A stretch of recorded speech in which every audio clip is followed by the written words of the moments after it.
Mess wrestling के हवाले से हमारे साथ और कुछ चैंपियंस हमारे स्टूडियोज में मौजूद हैं। थोड़ा सा बैकग्राउंड आपको बताते हैं कि उज़्बेकिस्तान के शहर खिवा में होने वाले मैस रेसलिंग वर्ल्ड कप में पाकिस्तान ने शानदार कारकर्दगी दिखाई है। एक बार फिर हमारा नाम, पाकिस्तान का झंडा बुलंद किया है। पाकिस्तान इवेंट में पहली बार 3 मेडल्स अपने नाम किए हैं। जैन उमर 50 किलोग्राम की कैटेगरी में और औरंगजेब शाह उन्होंने 80 किलोग्राम की कैटेगरी में सिल्वर मेडल अपने नाम किया है, जबकि मोहम्मद साद 60 केजी कैटेगरी में ब्रोंज मेडल अपने नाम करने में कामयाब रहे। बिल्कुल, बात करें इवेंट में पाकिस्तान समेत 9 ममालिक की टीमों ने शिरकत की। खिलाड़ियों ने इस इवेंट पे अपनी मदद आप के तहत शिरकत की थी और ये दूसरा मौका है जब पाकिस्तान ने मैस रेसलिंग चैंपियनशिप में तारीख रकम की है। इससे बात की जाए इससे कबल 2019 में ब्राजील के शहर sao Paulo में 105 किलोग्राम में पाकिस्तान के गुजरावाला के रहमान रजा ने पहली पोजीशन पाकर गोल्ड मेडल अपने नाम किया था। उसके साथ साथ 80 केजीज की कैटेगरी में लाहौर से ताल्लुक रखने वाले सलमान अकील ने गोल्ड मेडल हासिल किया था और 90 किलोग्राम क्लास में जो बात की जाए गुजरावाला के आसिम कयूम ने ब्रॉन्ज मेडल लिया था। बिल्कुल, इस वक्त हमारे साथ ये चैंपियन ग्रुप मौजूद है। 2 प्लेयर्स हमारे साथ हैं, एक नहीं आ सके तो औरंगजेब शाह हमारे साथ हैं, जैन उमर हमारे साथ हैं और उनके साथ नवाब फुरकान भी हमारे साथ मौजूद है जो कि प्रेसिडेंट हैं इस मैस रेसलिंग फेडरेशन के। उनसे भी हम बात करेंगे। आप तीनों मेहमानों को वेलकम भी करते हैं। Thank you very much for joining us, बहुत शुक्रिया। सबसे पहले तो मैं दोनों प्लेयर्स के एहसास जानना चाहता हूं और फिर मैं आपसे भी बात करूंगा। 50 केजी एंड 80 केजी, औरंगजेब थोड़ा कम बोलते हैं इसलिए हम सबसे पहले आपसे बुलवाएंगे। कैसा लग रहा है? बड़ी मेहनत चाहिए होती है, पहले बड़ी कोशिश होती है, फिर जाके आप मुकाबले का हिस्सा बनते हैं और इंटरनेशनली सिल्वर मेडल जीत के आना, गोल्ड भी हो सकता था, आई बिलीव कुछ पॉइंट्स का ही फर्क होगा। कैसा लग रहा है जीत के? बहुत खुशी हुई है। जिससे पहले भी तकरीबन 3 साल की मेहनत थी इसके पीछे और इंशाल्लाह अगली बार कोशिश करेंगे गोल्ड के लिए। 3 साल की मेहनत थी। यस सर, 2018 से शुरू किया, 2021 हो गया। अच्छा ये बताएं औरंगजेब, ऑब्वियसली ट्रेनिंग बड़ी डिफरेंट होती है और फिर आपने जब बाहर के ममालिक में परफॉर्म करना होता है या आपने जीतना होता है तो आप पे प्रेशर भी होता है क्योंकि सबकी उम्मीदें वाबस्ता होती हैं। सो किस तरह की फीलिंग्स थी जब जीते और जब आप प्रैक्टिस कर रहे थे, अपनी ट्रेनिंग्स कर रहे थे? फीलिंग तो बहुत अच्छी थी, लेकिन इधर ज़्यादा प्रेशर होता था, उधर क्राउड में इतना प्रेशर फील नहीं हुआ था। अच्छा, क्राउड में इतना ज़्यादा उम्मीद थी सिल्वर की या गोल्ड की? उम्मीद गोल्ड की थी, लेकिन वो उनके पास क्या गलती हुई जिससे सिल्वर पे आ गए? वो थोड़ी टेक्निक्स उनके पास हमारे से डिफरेंट थी, अच्छी टेक्निक। ऑब्वियसली उनकी ट्रेनिंग भी तो बहुत अच्छी ट्रेनिंग है। जैन 50 अभी बहुत छोटा है, वो एज कितनी है आपकी? 16 माशाल्लाह, बहुत छोटे भी हो और 50 केजी में ओबियसली आपने ये लिया है। कितना मुश्किल कंपटीशन था बाकी कंपैरेटर्स की निस्बत जब आप ग्राउंड में गए हो? क्या उस वक्त एहसास था? सिर्फ एक ही लड़का था जिसने मुझे टफ टाइम दिया है। अच्छा। गोल्ड वही मुझसे लेके गया, बाकी तो मसला किस मुल्क से था? कजाकिस्तान से था। अच्छा जी। तो उसमें ऐसा क्या था जो आप यहाँ पे लैग कर गए? वो मेरे से पहले टेक्निक करता था अपनी। ठीक है, मेरी टेक्निक तक मुझे पहुंचने नहीं था देता, ये जरा लैग था। अगर मैं थोड़ा सा बताऊं, मैस रेसलिंग आप थोड़ा सा हमें समझाएं हमारे देखने वालों को। हम तो आम रेसलिंग देखते हैं, ये मैस रेसलिंग इसको क्यों कहा जाता है? इसमें क्या कैसे खेली जाती है ये?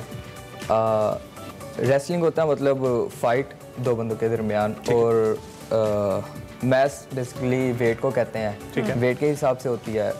बीच में एक बोर्ड रखा जाता है 2 प्लेयर्स के दरमियान। ठीक है, और एक स्टिक से दोनों प्लेयर ग्रिप करते हैं, एक आउटसाइड ग्रिप करता है और एक इनसाइड ग्रिप करता है।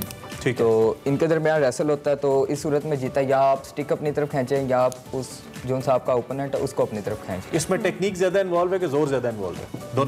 दोनों चीज़ें। आप चूँकि प्रेसिडेंट हैं और ये प्लेयर्स, एक तो आपको मुबारकबाद, माशाल्लाह बड़ी कामयाबी है। पहली दफ़ा पाकिस्तान 3 मेडल जीता। गोल्ड भी हो सकते थे लेकिन gold and silver doesn't matter, but matters is कि आपने कारकर्दगी कैसी दिखाई, आपने खेला कैसा। ऑब्वियसली जीतना तो एक नहीं होता। कैसा लग रहा है आपको? अल्हम्दुलिल्लाह 7 साल की मेहनत है। 2014 में हमने इसको इस्टेब्लिश किया था क्योंकि आपको पता है कि पाकिस्तान में सारी गेम्स जो हैं दूसरे मुल्कों की हैं, जूडो, टाइक्वांडो, रेसलिंग स्टाइल्स भी, और दुनिया में 50 से ज़्यादा रेसलिंग स्टाइल्स खेले जाते हैं। तो मैस रेसलिंग अभी बेसिक थी 2014 में और 7 साल में हम इस लेवल तक पहुंच गए, तो ये बहुत बड़ी कामयाबी है। अच्छा, चूंकि अभी जिस तरह से हम बात कर रहे थे मैस रेसलिंग, जिनको समझ नहीं भी आ रहे विजुअल्स तो हमारी टीवी स्क्रीन पर हैं। ऑब्वियसली जिस तरह से आपने कहा कि अभी मेहनत है लेकिन बहुत कम अरसा है स्टिल अगर देखा जाए, और इसका स्कोप पाकिस्तान में स्पेसिफिकली बढ़ाने के लिए, लोगों का इंटरेस्ट बच्चों का लाने के लिए it needs a lot of time. So आपकी फेडरेशन इस हवाले से क्या काम कर रही है? और साथ साथ हमें जानना चाहिए गवर्नमेंट की कोई सपोर्ट या आपके साथ कोई कोलैबोरेशन है जिसकी वजह से आप इन स्टूडेंट्स को, क्योंकि if I am not wrong, कि अपनी मदद आपके तहत गए हैं। बिल्कुल 2014 से लेकर अब तक गवर्नमेंट की हमें जेंटल सा पुश है, मतलब थपकी है गवर्नमेंट की। फाइनेंशियली गवर्नमेंट इस वजह से सपोर्ट नहीं करती क्योंकि हमारा ऐसा कॉन्स्टिट्यूशन में नहीं है कि एनजीओज़ को सपोर्ट किया जाए। एनजीओज़ को अपने रिसोर्सेज खुद क्रिएट करने होते हैं। मैडम फहमीदा मिर्ज़ा हो गई, हमारी फेडरल मिनिस्टर हैं, 2019 में वो हमारे साथ गई थी। उसके बाद राय तैमूर खान भट्टी हैं, वो रिसेंटली अभी लास्ट विजिट किया था उन्होंने इसी हवाले से, ट्रेडिशनल स्पोर्ट्स को प्रमोट करने के हवाले से। तो उनकी तरफ से हल्की सी थपकी है, बाकी रिसोर्सेज हम खुद जनरेट कर रहे हैं और करने भी पड़ते हैं चैंपियनशिप्स के लिए, बच्चों के लिए, ताकि वो इंटरनेशनल भी कम्पीट कर सकें। एनजीओज़ की तरफ तो प्लेयर्स आते हैं ना, क्योंकि प्लेयर्स को और कोई प्लेटफॉर्म नहीं मिलता। अगर गवर्नमेंट अपना प्लेटफॉर्म ले आए तो फिर एनजीओज़ का किरदार तो कम हो जाएगा, या इन्हीं एनजीओज़ को एम्पावर करे तो वो बेहतर तरीके से ट्रेनिंग कैंप्स बेहतर हो सकते हैं, टेक्निक्स बेहतर हो सकती हैं, बाहर से कोचेज आ सकते हैं, या ये लोग बाहर जाके ट्रेन हो सकते हैं। ऐसा हो सकता है। गवर्नमेंट एम्पावर उस वक्त करती है जब गेम्स आती हैं, जैसे ओलंपिक्स अभी आ रही है अगस्त में, उसमें गवर्नमेंट फुल इन्वॉल्व होगी, फ्रॉम शूट टो हर चीज़ गवर्नमेंट प्रोवाइड करेगी, उनका रहना खाना पीना। Asian games, South Asian games, Commonwealth games से हट के जो चैंपियनशिप्स होती हैं, जैसे वर्ल्ड कप, वर्ल्ड चैंपियनशिप, वो फेडरेशंस को खुद देखना होता है। उसमें प्राइवेट सेक्टर को इन्वॉल्व करते हैं, इंडस्ट्री को इन्वॉल्व करते हैं, चैम्बर्स ऑफ कॉमर्स को। लेकिन ये लोग खेलते तो हुक्म पाकिस्तान के लिए है ना। हाँ जी, तो बिल्कुल करना चाहिए, जिम्मेदारी तो फिर बनती है, बिल्कुल करना चाहिए, बिल्कुल करना चाहिए। ये एक सिर्फ मेरी रिस्पॉन्सिबिलिटी नहीं है, ये एक सोशल कॉर्पोरेट रिस्पॉन्सिबिलिटी है, each and every person, not only the government officers but every private sector. देखिए ना, दानी अच्छा खेला तो किसी ने लाड़काना की तारीफ नहीं करनी, पाकिस्तान की तारीफ करनी कि भाई पाकिस्तानी, इनके लिए गुजरावाला की तारीफ नहीं करनी। तो ऑब्वियसली एक पाकिस्तान का इमेज जब आ जाता है तो पाकिस्तान एम्बेसी ने हमें क्या कहते हैं बहुत जबरदस्त रिसेप्शन दिया था वहाँ पे सैयद अली असद गिलानी ने, व्हेन ही नोज के Pakistan has brag 3 medals in Khiva, तो बहुत अच्छा रिसेप्शन। अच्छा, हम प्लेयर्स से जानना चाहिए कि घर वालों का, ज़ैन आपसे बात करेंगे, कैसा रिएक्शन था जब आप जीत कर आए और फिर आपने चूंकि इतनी बड़ी कामयाबी हासिल की, अम्मी अब्बा बहन भाई सब रिएक्ट किया है सबने? मैं फैमिली का पहला बच्चा हूँ जो मतलब स्पोर्ट्स में आया है। अच्छा। और मतलब जब मैं गया हूँ घर आधा खानदान पहले से घर में माशाल्लाह माशाल्लाह। तो काफ़ी अच्छा उन्होंने वेलकम किया, सर वगैरह। ऐसे बच्चों को मुझे तौर पे कहते हैं वेला है, कुछ करता ही नहीं, खेलता रहता है। फिर जब चैंपियन बने तो उन्होंने कहा नहीं वेला नहीं है। ऐसे कहते थे आपको ज़ैन? हाँ जी, ऐसे अब भी। तो जब सिल्वर की मैंने घर कॉल की ना तो अम्मा को यकीन ही नहीं था, अम्मा कहते मुझे वीडियो कॉल करके मेडल दिखाओ, मैंने फिर यकीन करना। ठीक हो गया। और जब आपके घर वालों का क्या रिएक्शन था? रिएक्शन अच्छा था, गए हैं घर, उन्होंने फोन से इस्तकबाल की और तकरीबन सब चाचू और वगैरह सब घर पे थे, मौजूद थे, और सादा ने भी उधर शहर में गए हैं तो इस्तकबाल किया। अच्छा, ये महंगा खेल है, मतलब जो इसका जो प्रैक्टिसिंग मटेरियल है, ट्रेनिंग जब आप करते हैं, मुझे लगता है इसमें आपकी खुराक भी बड़ी इंपॉर्टेंट होती है, कैजुअल भी बड़े जरूरी होता है, स्टेमिना बड़ा जरूरी होता है। तो ये महंगा खेल है खेलने के लिए, डाइट वगैरह इसकी महंगी होती है, वैसे भी कोई भी स्पोर्ट्स है डाइट तो उसकी फिर महंगी होती है, जोर लगाना होता है तो इसलिए। क्योंकि आप लोगों का ताल्लुक गुजरावाला से भी है तो कहते हैं बड़े खाते पीते लोग होते हैं, तो आप लोगों की डाइट में मैं जानना चाहूँगी क्या शामिल होता है, किस तरह का पैटर्न होता है खाने पीने का? डाइट में यही है, नाश्ते में अंडे वगैरह होते हैं, बॉइल्ड एग। एक गुजरावाला वाला ये नहीं खा सकते, ये कढ़ाइयाँ नहीं खाते। अपनी कैटेगरी में रहना है ना। मैं सरगोदा से ये गुजरा। अच्छा, तो दिल तो बड़ा करता होगा। नहीं, सब कुछ खाते हैं, सब कुछ खाते हैं, उसके बावजूद नहीं करते। शायद हमारे प्लेयर्स की यही खूबी है। कहाँ पे कमी बीइंग प्लेयर्स आप महसूस करते हो? सबसे पहले आपसे मैं पूछ लेता हूँ कि अगर ये वाली टेक्निकल फैसिलिटीज़ हमें मिल जाएं तो हम ज़्यादा बेहतर परफॉर्म कर सकते हैं। कुछ ऐसी चीज़ जो आप तजवीज़ करना चाहो अथॉरिटीज़ अगर आपको देख रही हो कि हमें यहाँ पे, वो यही है कि जब वर्ल्ड कप के लिए अगर जाना हो तो कम से कम 2-3 माह उनके लिए हमारे लिए कैंप होना चाहिए, डाइट प्लान और सारा कुछ, जैसे दूसरी गेमों को क्रिकेट वगैरह को दिया जाता है, कैंप लगते हैं, इसलिए गोल्ड जीत सकते हो आप वर्ल्ड कप में, मतलब फर्स्ट पोजीशन?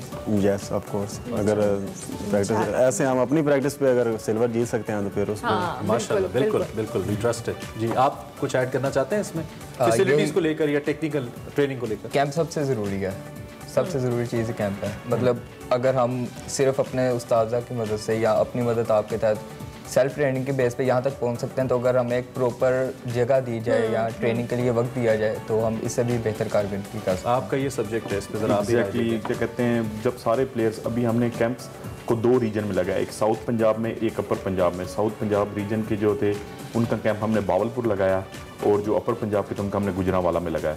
तो जब सारे एथलीट्स पूरे पाकिस्तान के एक ही जगह गैदर हो जाएं, पाकिस्तान स्पोर्ट्स बोर्ड जैसे हमारे कोचिंग सेंटर हैं, वहाँ पे कैंप लग जाए और वहीं पे कोचिंग सारों को ट्रेन करें तो अच्छी ट्रेनिंग हो सकती है।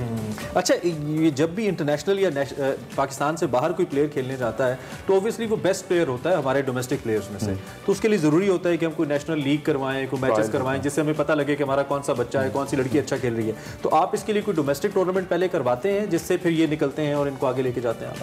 2014 में मैंने जैसे बताया इसका ओरिजिन है, और 2016 से हमने रेगुलर इसकी नेशनल करानी शुरू कर दी। अच्छा, ओके। 4 इसकी नेशनल्स हो चुकी हैं। औरंगजेब पाकिस्तान का अनडिफीटेड लड़का था अभी तक, और ये जिस लड़के से हारा है वो 8 टाइम्स वर्ल्ड चैंपियन था। अच्छा। और उसको भी इसने इतने आसानी से गिव अप नहीं किया। कुछ चीज़ें थी, इसकी एनर्जी ज़रा लूज होगी because it was a new city, new people, तो एग्जैक्टली ये इसने नहीं छोड़ना आगे किसी को भी। I am telling you. नहीं, इंशाल्लाह। एक छोटा छोटा मैसेज हम व्यूअर्स से और फिर लेंगे। कोई मैसेज हमारे देखने वालों के लिए, क्योंकि आप लोग जीत कर आए हैं, पाकिस्तान का नाम रोशन करके आए, बहुत सारे बच्चे लड़के आपको आइडलाइज करेंगे, उसको भी दे सकते हो जिसने आपको हराया है। हाँ, जरा जिस तरह वो बॉक्सर हारते हैं ना, फिर कह रहे होते हैं कि नेक्स्ट फाइट में हम रशियन में देना पड़ेगा ना, इस भी नीति पंजाब उस्ता। और कुछ भी कहना चाहो, जो लोग खेलना चाहते हैं खेल रहे हैं। एनीवेज, बस जो खेलना चाहते हैं यही है कि अपनी प्रैक्टिस वगैरह करें, और इस जिम वाली गेम, कोई भी अगर गेम है जिम वाली, उसमें आजकल मोबाइल का ज़्यादा है दौर है, तो ज़्यादातर वो गेमों में मोबाइल वाले में ज़्यादा चल रहे हैं। आप कह रहे हैं कि मोबाइल छोड़ दो, ग्राउंड में आके ग्राउंड में आगे खेलना, फिजिकल खेलना। और दूसरा अपना मुस्तकबिल का प्लान भी बताएं, क्या सोचा हुआ है कि कहाँ तक जाना है इंशाल्लाह? क्या मुस्तकबिल में गेम के हवाले से तो ये है, पाकिस्तान को दुनिया में भी अनडिफीटेड करना है, पाकिस्तान में तो अनडिफीटेड है। और ज़ैन, क्या आप मैसेज देंगे? फजूल एक्टिविटीज़ से अच्छा कि इंसान स्पोर्ट्स में आ जाए। मतलब अगर उसके पास कोई टैलेंट है तो वो शो हो जाता है। तो यही मैसेज है कि फजूल एक्टिविटीज़ को छोड़कर अवॉइड करें फिजिकल एक्टिविटी, टिकटॉक्स कम बनाएं और इस तरफ से। हाँ, ठीक है। आप तीनों मेहमानों का बहुत शुक्रिया, बहुत अच्छा लग रहा है। आप दोनों चैंपियन हैं और ओबियसली आपकी कंट्रीब्यूशन भी है इसमें। We are feeling really proud. और जिस तरीके से शाजी इन्होंने बताया कि आप तो अनडिफीटेड हैं, हमें तो बड़ा और फख्र हो रहा है आप पे। अल्लाह आपको ऐसे ही कायम रखे और ऐसे ही आपकी स्ट्रेंथ में इजाफा हो, ताकि आप मजीद टाइटल जीत के आएँ। और फिर हम इनको बुलाते रहे। बिल्कुल, हमने आपके सामने ये चैंपियंस रखे और उम्मीद है कि मुस्तकबिल में और टाइटल सामने आए। थैंक यू वेरी मच, बहुत शुक्रिया। ब्रेक लेंगे, ब्रेक के बाद हाजिर होंगे। आप देखते रहिए एक्सप्रेस।